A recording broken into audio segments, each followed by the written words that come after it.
Hi ಎಲ್ರಿಗೂ ನಮಸ್ಕಾರ. ನಾನು ಯಾವಾಗಲೂ ಹೇಳ್ತಾ ಇರ್ತೀನಿ, ನಾವು ಒಳ್ಳೆ ಆಹಾರ ತಗೊಳ್ಳೋದ್ರ ಜೊತೆಗೆ ನಮ್ಮ ಕೂದಲು ಕೂಡ ತುಂಬ ಚೆನ್ನಾಗಿರಬೇಕು ಅಂದರೆ ಒಳ್ಳೆ ಹೇರ್ ಆಯಿಲ್ ಮುಖ್ಯವಾಗಿರುತ್ತೆ. ಸೊ ನಾನು ಕೂಡ ನಾವು ಪ್ರಿಪೇರ್ ಮಾಡುವಂತಹ ನಿಮ್ಮೆಲ್ರಿಗೂ ಗೊತ್ತಿರೋ ಹಾಗೆ ನಿಮ್ಮ ಅಶ್ವಿನಿ ಹರ್ಬಲ್ ಹೇರ್ ಆಯಿಲ್‌ನೇ ನಾನು ಯೂಸ್ ಮಾಡೋದು. ಯಾಕೆಂದರೆ ಖುದ್ದಾಗಿ ನಾವೇ ತಯಾರು ಮಾಡೋದ್ರಿಂದ. ಇಲ್ಲಿ ನೋಡ್ತಾ ಇರ್ಬೋದು ಕೊಬ್ಬರಿಗಳನ್ನ ತರಿಸಿರೋದು. ಇಷ್ಟು ಕೊಬ್ಬರಿಗಳನ್ನ ನಾವು ಕಟ್ ಮಾಡಬೇಕಾಗುತ್ತೆ. ಸೊ ನಾನು ಈ ಮುಂಚೆ ಬ್ಲಾಗಲ್ಲಿ ಕೂಡ ಹೇಳಿದ್ದೆ. ನಾವು ದಪ್ಪ ಇರುವಂತಹ ಹೋಳಾಗದೇ ಇರುವಂತಹ ಕೊಬ್ಬರಿನ ತರಿಸೋದು. ಯಾಕೆ ಹೋಳಾಗದೇ ಇರೋ ಕೊಬ್ಬರಿ ತರಿಸ್ತೀವಿ ಅಂತಂದ್ರೆ, ಸೊ ಟ್ರಾನ್ಸ್‌ಪೋರ್ಟ್ ಆದಾಗ ಬೇರೆ ಕಡೆಯಿಂದ ಅಲ್ಲಿ ಡಸ್ಟ್ ಕಲೆಕ್ಟ್ ಆಗಿರುತ್ತೆ. ಹಾಗೆ ಗಾಳಿಗೆ ಓಪನ್ ಆಗಿರೋದ್ರಿಂದ ಕೊಬ್ಬರಿ ಅದರಲ್ಲಿ ಮಾಯಿಶ್ಚರ್ ಕೂಡ ಹೋಗಿರುತ್ತೆ. ಹಾಗಾಗಿ ನೋಡಿ, ಇಲ್ಲಿ ಕೆಟ್ಟೋಗಿರೋ ಕೊಬ್ಬರಿನ ನಾವು ಸೆಪರೇಟ್ ಆಗಿ ಎತ್ತಿಡ್ತೀವಿ. ಅದನ್ನ ಯೂಸ್ ಮಾಡೋದಿಲ್ಲ.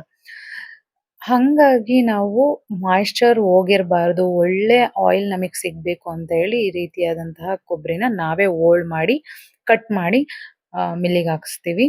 ಇಲ್ಲಿ ನೋಡ್ತಾ ಇರ್ಬೋದು, ಕಸ್ಟಮರ್ ಇಷ್ಟು ಚೆನ್ನಾಗಿ ಮಾಡ್ತಾ ಇರೋದ್ರಿಂದ ಒಂದು ಒಳ್ಳೆ ಫೀಡ್‌ಬ್ಯಾಕ್ ಸಿಗ್ತಾ ಇದೆ. ಬಿಫೋರ್ ಆ್ಯಂಡ್ ಆಫ್ಟರ್ ಫೋಟೋ ಕಳಿಸ್ತಾ ಇದ್ದಾರೆ. ಹೇರ್ ಫಾಲ್ ಕಮ್ಮಿ ಆಗಿದೆ, ಹೇರ್ ಗ್ರೋತ್ ಚೆನ್ನಾಗಿ ಆಗ್ತಿದೆ. ತುಂಬಾ ಚೆನ್ನಾಗಿ ಹೇರ್ ಗ್ರೋತ್ ಆಗ್ತಿದೆ ಅಂತ ನಮ್ಗೆ ಕೊಡ್ತಿರುವಂತಹ ರಿವ್ಯೂ ತುಂಬಾನೇ ಖುಷಿ ಆಗುತ್ತೆ.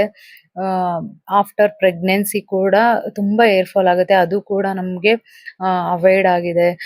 ಹೇರ್ ಫಾಲ್ ತುಂಬಾ ಕಮ್ಮಿ ಆಗಿದೆ ಅಂತ. ಇದಕ್ಕಿಂತ ಖುಷಿ ಬೇರೆ ಏನೂ ಇಲ್ಲ ನಾವು ಮಾಡ್ತಾ ಇರುವಂತಹ ಕೆಲ್ಸಕ್ಕೆ. ನೋಡ್ಬೋದು, ಕಟ್ ಮಾಡಿರೋ ಕೊಬ್ಬರಿ ಎಲ್ಲಾನು ನಾವು ಈ ರೀತಿಯಾಗಿ ಬಿಸಿಲಲ್ಲಿ ಒಣಗಿಸ್ತೀವಿ. ಬಿಸಿಲಲ್ಲಿ ಒಣಗಿಸೋದ್ರಿಂದ ನಮ್ಗೊಂದು ಸ್ವಲ್ಪ ಆಯಿಲ್ ಚೆನ್ನಾಗಿ ಬರುತ್ತೆ. ಮಿಲ್ಲಿಗೆ ಹಾಕಿದಾಗ ಚೆನ್ನಾಗಿ ಅದು ಕ್ರಿಸ್ಪಿ ಆಗಿರಬೇಕು. ಗಟ್ಟಿಯಾಗಿ ಇದ್ರೆ ಮಾತ್ರ ನಿಮಗೆ ಆಯಿಲ್ ಚೆನ್ನಾಗಿ ಬರುತ್ತೆ. ಸೊ ಕೊಬ್ಬರಿ ಎಲ್ಲ ಒನ್ ಡೇ ಒಣಗಿದ ಮೇಲೆ ನಾವು ಆಯಿಲ್‌ನ ಹಾಕಿಸ್ತೀವಿ ಮಿಲ್ಲಲ್ಲಿ. ಈಗ ನೀವು ನೋಡ್ತಾ ಇರ್ಬೋದು, ಆಯಿಲ್ ಹಾಕಿಸ್ತಾ ಇದೀವಿ. ಸೊ ನಮಗೆ ಆಯಿಲ್ ಹಾಕ್ಸೋದಕ್ಕೆ ಏನಿಲ್ಲ ಅಂದ್ರೂ ಬೆಳಗ್ಗೆ ಹೋದ್ವಿ ಅಂದ್ರೆ ಸಂಜೆವರೆಗೂ ಅಲ್ಲೇ ಆಯಿಲ್ ಹಾಕ್ಸೋದಕ್ಕೆ ಕುತ್ಕೋಬೇಕಾಗುತ್ತೆ. ಬಿಕಾಸ್ ಅಷ್ಟು ಹೊತ್ತಾಗುತ್ತೆ ಆಯಿಲ್ ಬರೋದಕ್ಕೆ. ಸೊ ಒಂದು ಒಳ್ಳೆ ರೀತಿಯಲ್ಲಿ ಒಂದು ಪ್ಯೂರಿಟಿ ಒಂದು ಕೊಟ್ಟಾಗ ಅದಕ್ಕೆ ತುಂಬಾನೇ ಈ ಹಿಂದೆ ಇಷ್ಟು ಕೆಲಸಗಳಿರುತ್ತೆ. ಸೊ ಅದನ್ನು ಕೂಡ ನೀವು ನೋಡ್ಬೇಕಾಗುತ್ತೆ. ಸೊ ಅದಕ್ಕೋಸ್ಕರನೇ ನಾನು ವಿಡಿಯೋ ಮಾಡ್ತಾ ಇರೋದು, ಎಷ್ಟು ಕೆಲಸ ಇರುತ್ತೆ ಅಂತ. ಹಾಗೆ ಮಿಲ್ಗೆಲ್ಲ ಹಾಕ್ಸ್ಕೊಂಡ್ ಬಂದಾದ್ಮೇಲೆ ಇಲ್ಲಿ ಆಯಿಲ್‌ನ ಪ್ರಿಪೇರ್ ಮಾಡ್ತೀವಿ. ನೀವು ನೋಡ್ತಾ ಇರ್ಬೋದು, ಇಷ್ಟು ಲೋ ಅಷ್ಟು ಲೋ ಫ್ಲೇಮಲ್ಲಿ ನಾವು ಆಯಿಲ್‌ನ ಮಾಡೋದಕ್ಕೆ ಇಡಬೇಕಾಗುತ್ತೆ. ಸೊ ಲೋ ಫ್ಲೇಮ್ ಇಡ್ಲಿಲ್ಲ ಅಂತಂದ್ರೆ ಬೇಗ ಹರ್ಬ್ಸ್ ಎಲ್ಲ ಏನಾಗುತ್ತೆ, ಬೇಗನೆ ಹೊತ್ತೋಗೋ ಚಾನ್ಸಸ್ ಇರುತ್ತೆ. ಮತ್ತೆ ಸ್ಮೆಲ್ ಕೂಡ ಚೆನ್ನಾಗಿರೋದಿಲ್ಲ. ಹಂಗಾಗ್ಬಿಡುತ್ತೆ. ಹಾಗಾಗಿ ತುಂಬಾ ಲೋ ಫ್ಲೇಮಲ್ಲಿ ಇಟ್ಟಾಗ ಹರ್ಬ್ಸಲ್ಲಿರುವಂತಹ ಎಲ್ಲ ಅಂಶಗಳು ಆ ಆಯಿಲ್ ಒಳಗಡೆ ಹಿಡ್ಕೊಳ್ಳುತ್ತೆ ಅಂತ. ನಾವು ಬರೀ ಕೊಬ್ಬರಿ ಎಣ್ಣೆ ಅಷ್ಟೇ ಹಾಕಲ್ಲ, ನಾವೇ ಮಿಲ್ಲಲ್ಲಿ ಹಾಕ್ಸಿರುವಂತಹ ಅಗಸೆ ಬೀಜದ ಎಣ್ಣೆ, ಮತ್ತೆ ಸಾಸಿವೆ ಎಣ್ಣೆ, ಎಳ್ಳೆಣ್ಣೆ, ಈ 3 ತರದ ಎಣ್ಣೆಯನ್ನ ನಾವು ಇದಕ್ಕೆ ಮಿಕ್ಸ್ ಮಾಡ್ತೀವಿ. ಸೊ ಅಲ್ಲಿ ಟೋಟಲ್ ಆಗಿ 4 ತರಹದ ಎಣ್ಣೆ ಇನ್ಕ್ಲೂಡ್ ಆಗಿರುತ್ತೆ. ಕೋಕೋನಟ್ ಆಯಿಲ್, ಅಗಸೆ ಬೀಜದ ಎಣ್ಣೆ, ಸಾಸಿವೆ ಎಣ್ಣೆ, ಎಳ್ಳೆಣ್ಣೆ ಇಷ್ಟು ಎಣ್ಣೆ ಹಾಕಿಸ್ತೀವಿ.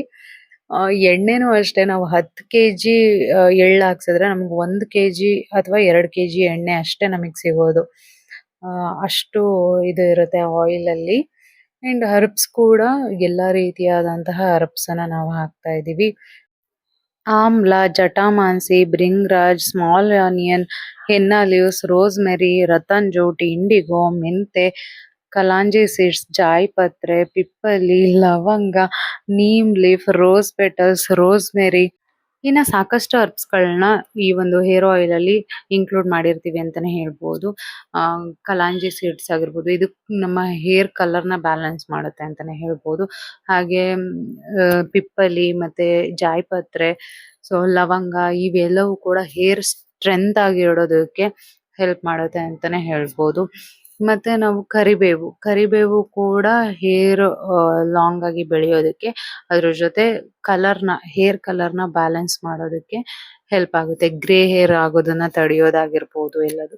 ನೋಡ್ತಾ ಇರ್ಬೋದು, ಇಷ್ಟೇ ಲೋ ಫ್ಲೇಮಲ್ಲಿ ಮಾಡೋದು. ಆನಿಯನ್ ಕೂಡ ಹೇರ್ ಗ್ರೋತ್‌ಗೆ ಹೆಲ್ಪ್ ಆಗುತ್ತೆ.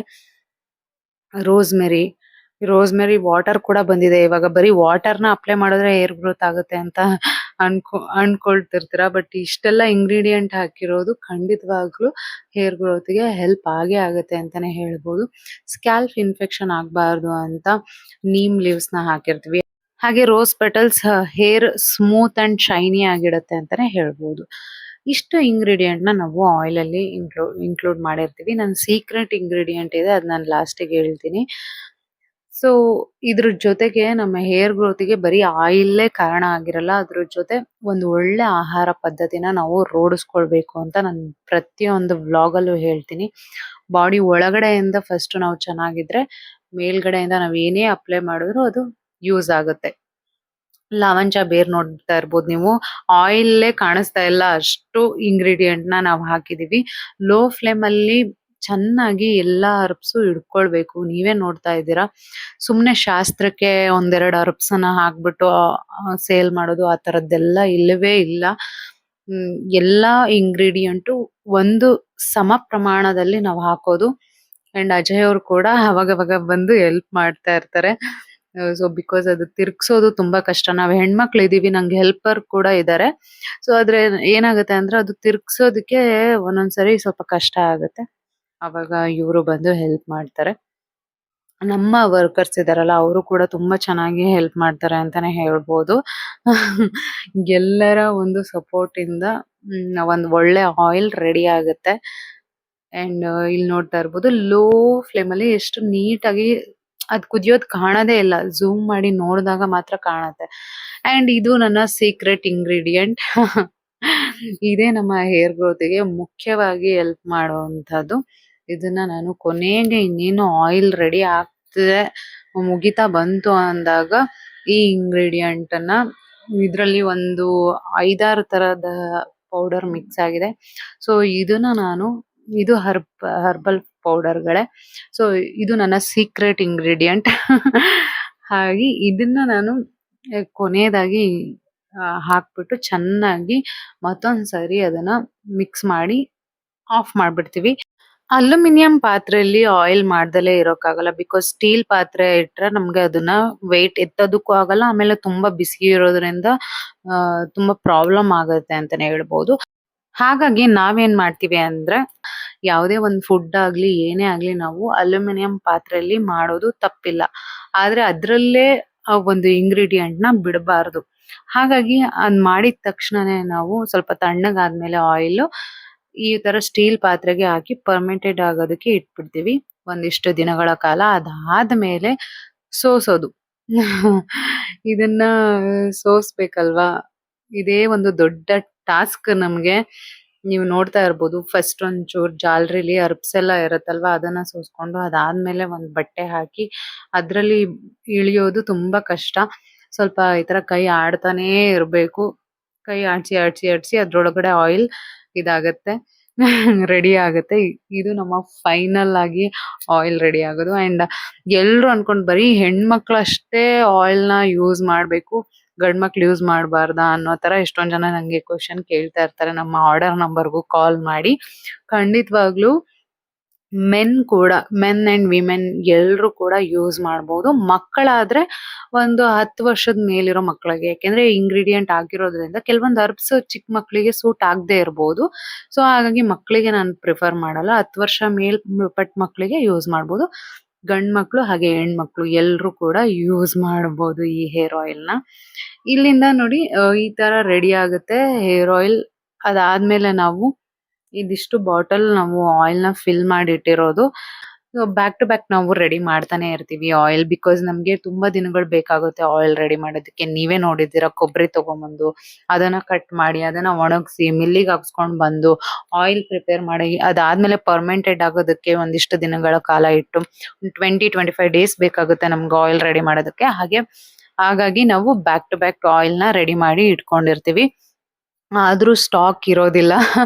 ಸೊ ಸ್ಟಾಕ್ ಇಲ್ಲ ಅಂದ್ರೆ ದಯವಿಟ್ಟು ಬೇಜಾರ್ ಮಾಡ್ಕೋಬೇಡಿ. ಖಂಡಿತವಾಗ್ಲೂ ನಿಮ್ಮ ರಿಕ್ವೈರ್ಮೆಂಟ್‌ಗೆ ನಾವು ನಮ್ ಕೈಲಾದಷ್ಟು ಆ ಒಳ್ಳೆ ರೀತಿಯಾಗಿ ಕಳಿಸ್ಕೊಡೋದಕ್ಕೆ ಪ್ರಯತ್ನ ಪಡ್ತೀವಿ ಅಂತ ಹೇಳ್ತಾ ಇದೇನೇ ಅಪ್ಲೈ ಮಾಡ್ಕೊಳ್ಳೋದ್ರ ಜೊತೆಗೆ ನಾವು ಹೆಲ್ದಿ ಆಗಿ ಫಸ್ಟ್ ಪ್ರಿಪೇರ್ ಆಗ್ಬೇಕು. ಬಾಡಿ ಒಳಗಡೆಯಿಂದ ನಾವು ಫಸ್ಟ್ ಚೆನ್ನಾಗಿರ್ಬೇಕು. ಹಾಗಾಗಿ ಒಳ್ಳೆ ಒಳ್ಳೆ ಫುಡ್ ಅನ್ನ ತಗೊಳ್ಳಿ, ಸೀಡ್ಸ್ ಗಳನ್ನ ತಿನ್ನಿ, ಕಾಳುಗಳನ್ನ ತಿನ್ನಿ, ಸೊಪ್ಪು ತರಕಾರಿಗಳನ್ನ ಚೆನ್ನಾಗಿ ತಿಂದು ಒಂದು ಹೆಲ್ತ್ ಅನ್ನ ಚೆನ್ನಾಗಿ ಮೇಂಟೈನ್ ಮಾಡ್ಕೊಂಡಾಗ ಯಾವುದೇ ಒಂದು ಒಳ್ಳೆ ಪ್ರಾಡಕ್ಟ್ ನ ನೀವು ಯೂಸ್ ಮಾಡಿದ್ರೆ ಅದು ನಿಮ್ಗೆ ವರ್ಕ್ ಆಗುತ್ತೆ ಅಂತ ಹೇಳ್ತಾ ಐ ಥಿಂಕ್ ಈ ವಿಡಿಯೋ ನಿಮ್ಗೆ ಇಷ್ಟ ಆಗಿರುತ್ತೆ ಅನ್ಕೊಳ್ತೀನಿ. ಏನ್ ಹೇಗಿತ್ತು ಈ ವಿಡಿಯೋ ಅಂತ ನಂಗೆ ಕಮೆಂಟ್ ಮಾಡಿ ತಿಳಿಸಿ. ಎಷ್ಟೊಂದ್ ಜನ ರಿವ್ಯೂ ಕೂಡ ನೀವು ನೋಡಿದೀರಾ. ಹೇಗಿತ್ತು ಅಂತ ಕಮೆಂಟ್ ಮಾಡಿ ತಿಳಿಸಿ ಅಂತ ಹೇಳ್ತಾ ನೆಕ್ಸ್ಟ್ ವಿಡಿಯೋದಲ್ಲಿ ನಾನು ನಿಮ್ನ ಭೇಟಿ ಆಗ್ತೀನಿ. Love you all, bye.